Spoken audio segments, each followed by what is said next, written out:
Lectura de la epístola del apóstol San Pablo a los Corintios. Hermanos, bien sabéis que cuando erais paganos marchabais sin reflexionar tras los ídolos mudos. Ahora pues yo os declaro, nadie que hable inspirado de Dios maldice de Jesús, y nadie puede decir que Jesús es el Señor sino por moción del Espíritu Santo. Hay sí diversidad de dones espirituales, mas es el mismo Espíritu. Diversidad de ministerios, pero un solo Señor. Diversidad de operaciones, mas el mismo Dios obra todo en todos. La manifestación del Espíritu se da a cada cual con miras al bien común. Así uno recibe del Espíritu una palabra de sabiduría, otro recibe del mismo Espíritu una palabra de ciencia. A este le da el mismo Espíritu fe, al otro el don de curación. Por el mismo Espíritu a quien el don de hacer milagros, a quien la profecía, a este discreción de espíritus, a uno diversidad de lenguas, a otro el don de interpretación. Mas todo esto lo obra el mismo y único Espíritu, repartiendo a cada cual según le place. Continuación del Santo Evangelio según San Lucas. En aquel tiempo dijo Jesús a ciertos hombres que presumían de justos y despreciaban a los demás esta parábola. Dos hombres subieron al templo para orar, uno fariseo y otro publicano. El fariseo en pie oraba en su interior de esta manera: Dios, gracias te doy porque no soy como los demás hombres, ladrones, injustos, adúlteros, o como este publicano. Ayuno 2 veces por semana, pago los diezmos de cuanto poseo. El publicano, puesto allá lejos, ni se atrevía a levantar los ojos al cielo, y se golpeaba el pecho diciendo: Dios mío, ten piedad de mí, que soy un pecador. Os digo que éste volvió justificado a su casa, mas no el otro, porque todo el que se ensalza será humillado, y el que se humilla será ensalzado.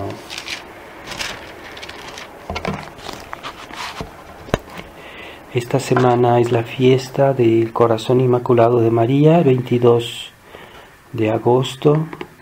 Espero que todos estén haciendo la novena y para este día podemos, los que no han comenzado, pueden comenzarla por lo menos ahora y decir alguna oración. Puede ser las letanías de la Virgen, puede ser la oración, las oraciones de los niños de Fátima, o bien la consagración la oración a la Inmaculada Concepción, por ejemplo, con las invocaciones al final: Corazón Inmaculado de María, ruega por nosotros ahora y en la hora de nuestra muerte.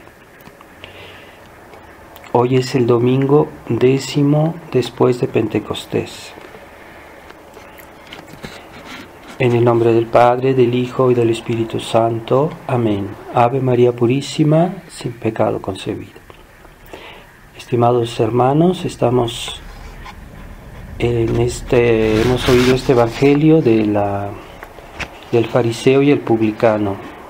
Nuestro Señor nos quiere hacer entender que hay que tener cuidado con los juicios cuando uno juzga a los demás, y que cuando uno se juzga también a sí mismo es una cuestión muy delicada. Debemos más bien atenernos al juicio de Dios, y aun si somos pecadores también, ¿verdad? Porque si consideramos que tenemos algún error, pues debemos atenernos a la misericordia de Dios. Y cuando vemos los errores del prójimo, pues tratemos de excusarlos, porque no conocemos sus verdaderas intenciones, y a veces hay pecados que la gente comete más por fragilidad que por maldad, aunque no puedan ser de todos modos pecados. Así que no seamos prontos a juzgar a los demás. Podemos constatar, hay dos aspectos: el aspecto exterior y el aspecto interior.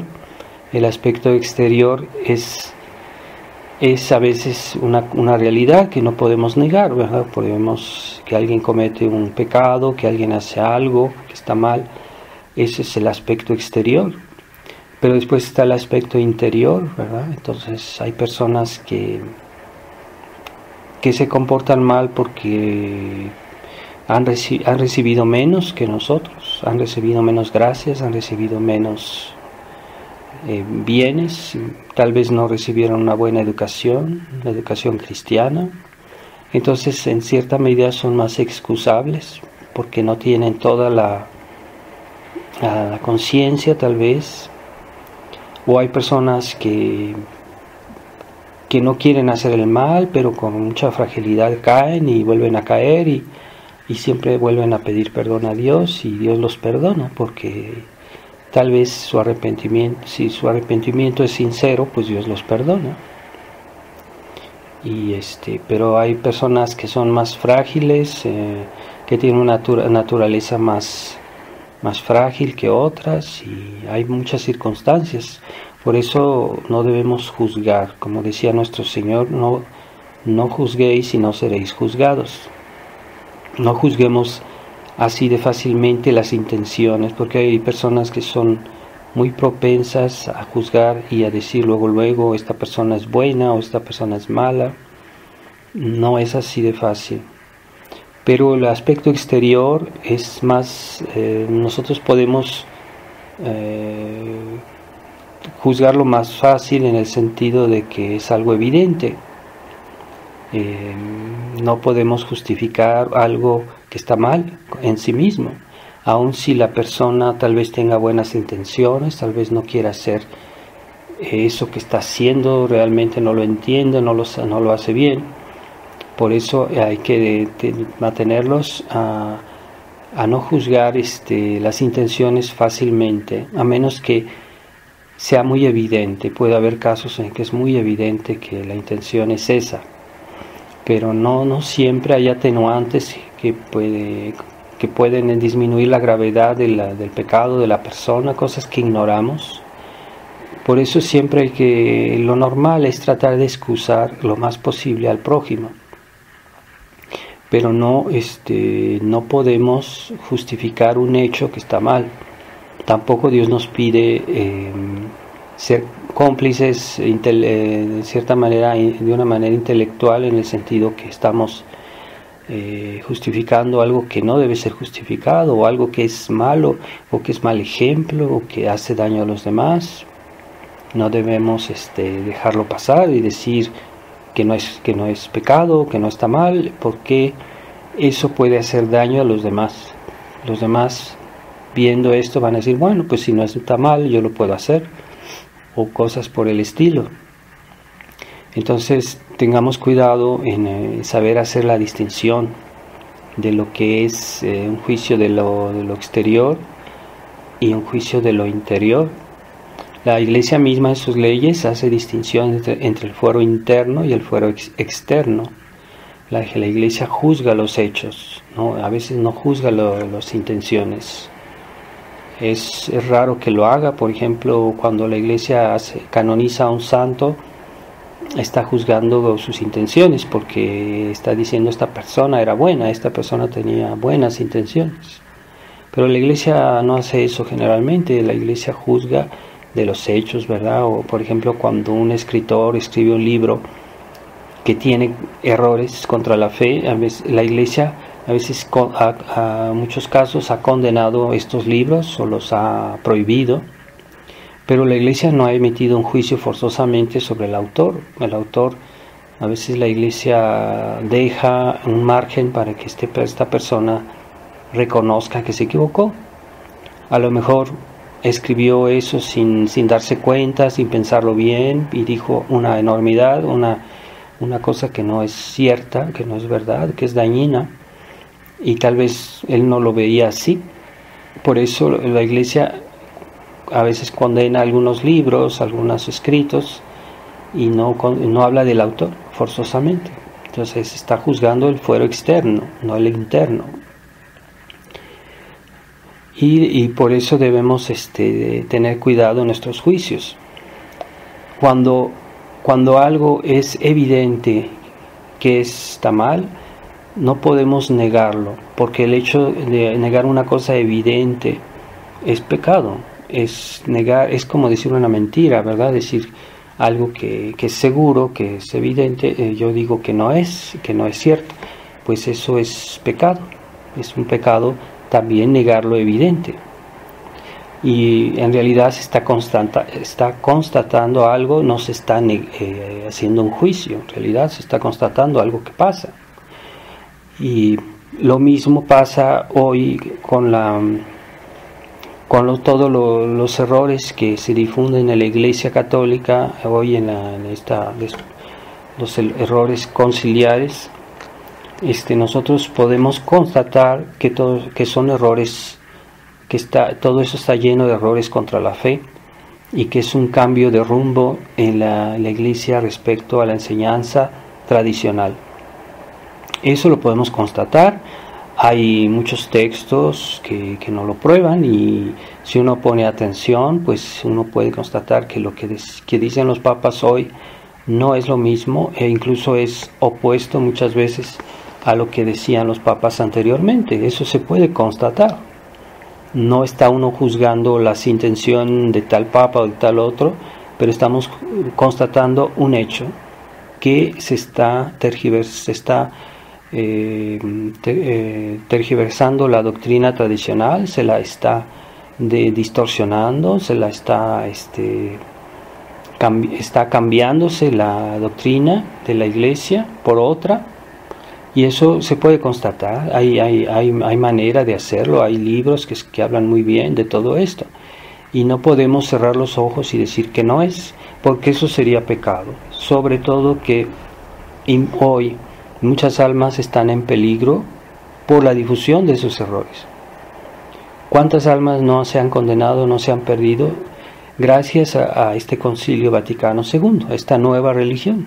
La nueva religión del Concilio Vaticano II, que persigue la antigua religión. Últimamente el Papa ha cerrado otras congregaciones que no eran forzosamente tradicionalistas, pero tenían un aspecto tradicional, y bueno, pues las cierran, esas congregaciones las persiguen como si fueran la peste. Y aquellos que hoy hacen misas escandalosas, todas esas ceremonias incluso que son sacrílegas, pues no les dicen nada, no se preocupa de eso el Papa. Él se preocupa por defender a gente de esta sociedad que está mal, en lugar de amonestarlos.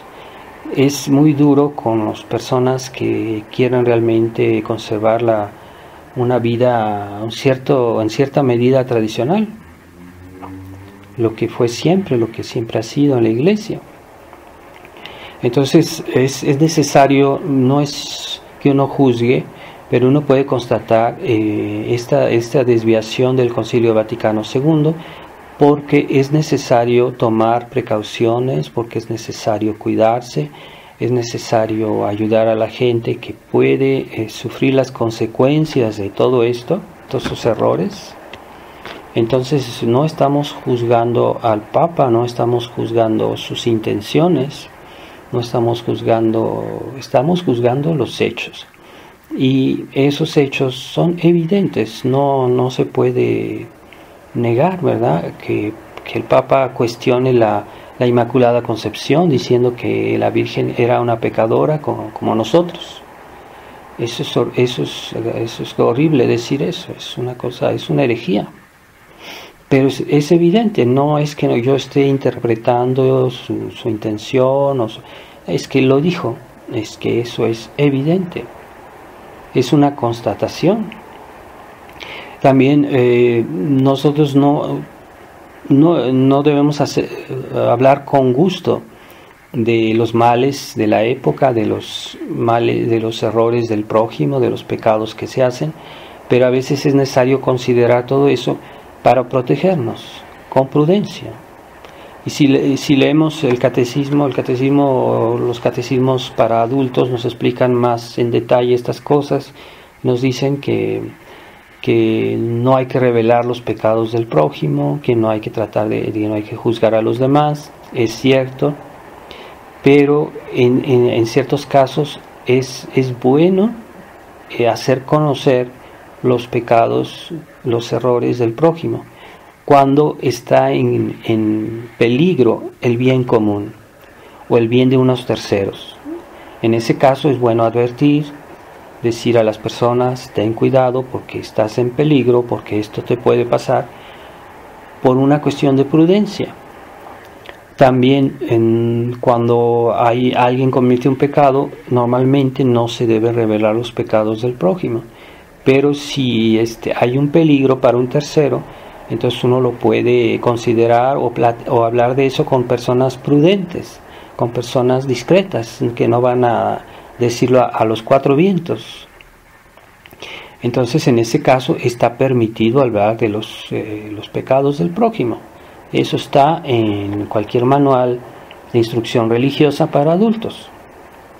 Entonces hay que tener esa prudencia que es necesaria para cuidarnos nuestras almas y cuidar el bien del prójimo, ¿verdad? Y así vemos como en los santos, ellos combatían a los herejes y denunciaban sus errores e incluso denunciaban sus pecados de esos herejes. ¿Por qué? Porque era una manera, de eso dependía también la salvación de muchas almas. Porque cuando alguien es una persona nociva, es una persona que está haciendo mucho daño a la sociedad, se puede denunciar sus errores, se puede denunciar pues su malicia, para que la gente se aleje de él. No es por el deseo de hablar mal, sino por una necesidad social. Y en ese caso no es un juicio temerario, eso lo hacían los santos. Y vemos cómo los santos hablaban de los herejes y todo y hacían conocer su maldad y sus pecados, para que la gente se alejara de ellos, por el bien de la sociedad. No es el caso de personas que conocemos, de personas privadas que a veces pueden tener algún error, algún pecado. No debemos revelarlo porque no hay necesidad, porque no estamos obligados en ese caso. Y por respeto, por caridad, a veces incluso con el que yerra, debemos tenerles paciencia. O sea, a veces es bueno hablar con personas autorizadas, para que las que pueden hacer algo por esta persona.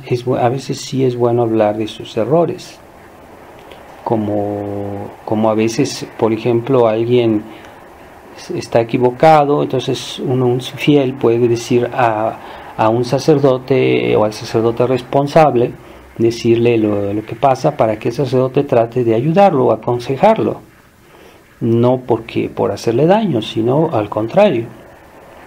Pero hay un defecto muy difundido en muchos tradicionalistas, que cuando ven algún problema, cuando ven algún mal de alguna persona, de algún feligres o incluso de alguien importante, no se lo dicen al sacerdote. Hablan entre ellos y ellos comentan todo eso abundantemente, y al sacerdote no le comentan nada. Pues eso está mal, porque es el sacerdote que está ahí para arreglar los problemas. Él es la persona designada por Dios para eso. Entonces esa mentalidad de criticar y hablar a espaldas, eso no arregla, ni hace que el que yerra se corrija, ni permiten que el que tiene la función, el deber de ver como pastor a las almas y ayudarlas, pues tampoco puede hacer nada. Entonces se vuelve una especie de chisme y de pecados de la lengua en abundancia. Entonces hay que tener cuidado con esa mentalidad de andar revelando los pecados del prójimo sin necesidad, y a quien no le corresponde, quien no puede hacer nada, y que solo crean aversiones entre las personas. Entonces también el juicio que debemos tener de las cosas no solo de las personas, sino de las situaciones, de lo que pasa en el mundo. Hay que tener mucha prudencia y mucha humildad, porque cada vez el mundo es más complejo, más difícil, y en muchas cosas hay que tener la humildad de no zanjar, de no querer decir esto es así, porque hay situaciones en las cuales no es tan fácil zanjar. Cuando tenemos dudas, por ejemplo, a veces se puede tener dudas sobre una persona, pero hay personas estilo colérico que lo que quieren es enseguida zanjar. Así, les parece más fácil decir esto es así, cuando no hay toda la seguridad, no hay todos los elementos para afirmar algo, pero puede haber elementos para tener una cierta duda, puede ser. Pero entonces la humildad consiste en no hacer un juicio porque no está uno seguro, no tiene uno todos los elementos para zanjar esa cuestión.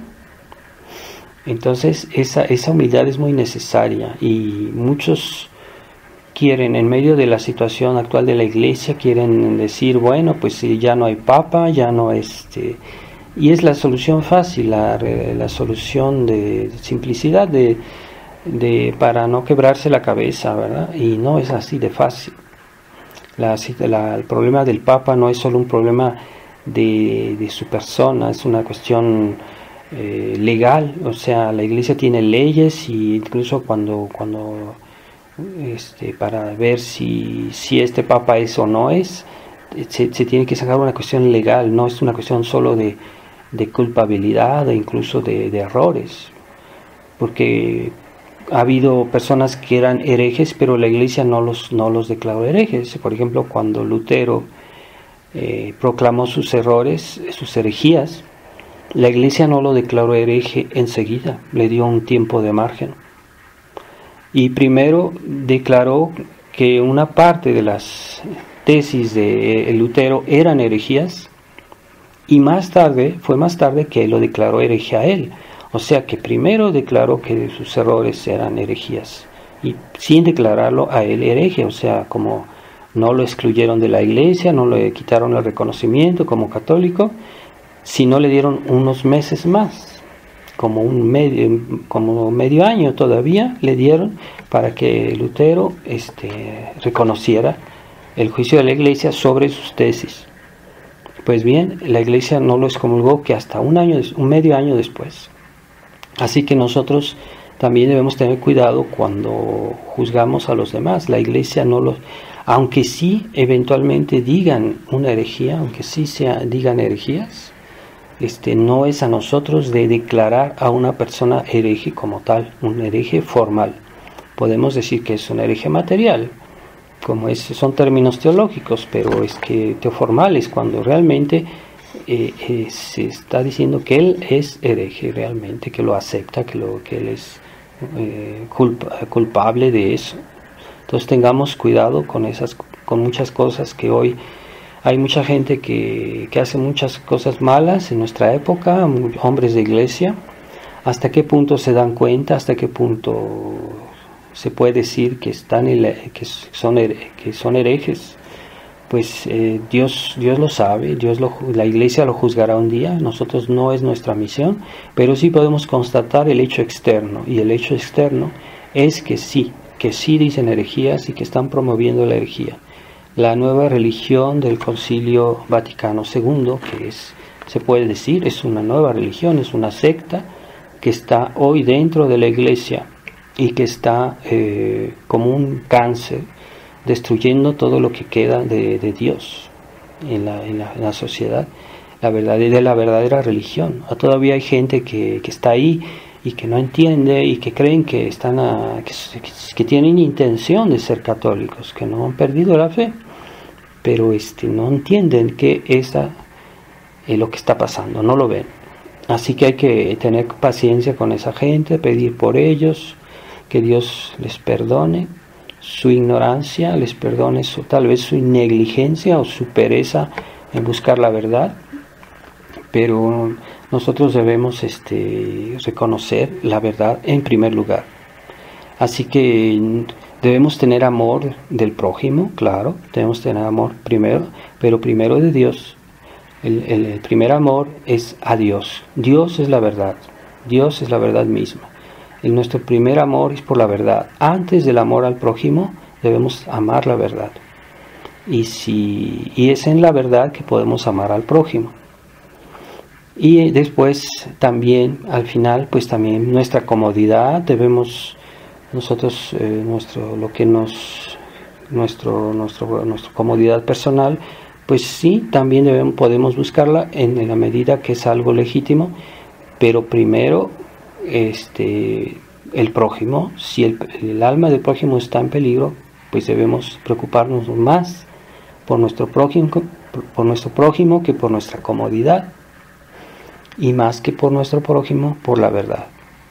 Así que cuando se invierten las cosas, es ahí donde hay pecado, donde hay desorden, y que Dios nos libre de invertir las cosas. Primero la verdad, primero y después el amor al prójimo, y después nuestra comodidad. Pedimos a Corazón Inmaculado de María que nos dé esa comprensión de la jerarquía de las cosas, que sepamos someter lo más pequeño a lo más grande, lo menos importante a lo más importante, porque cuando no se hace eso, es justamente cuando se hacen pecados, cuando se hacen desórdenes, cuando se hacen cosas que desagradan a Dios. Sepamos tener sentido de la jerarquía de los valores. Ave María Purísima, sin pecado concebido.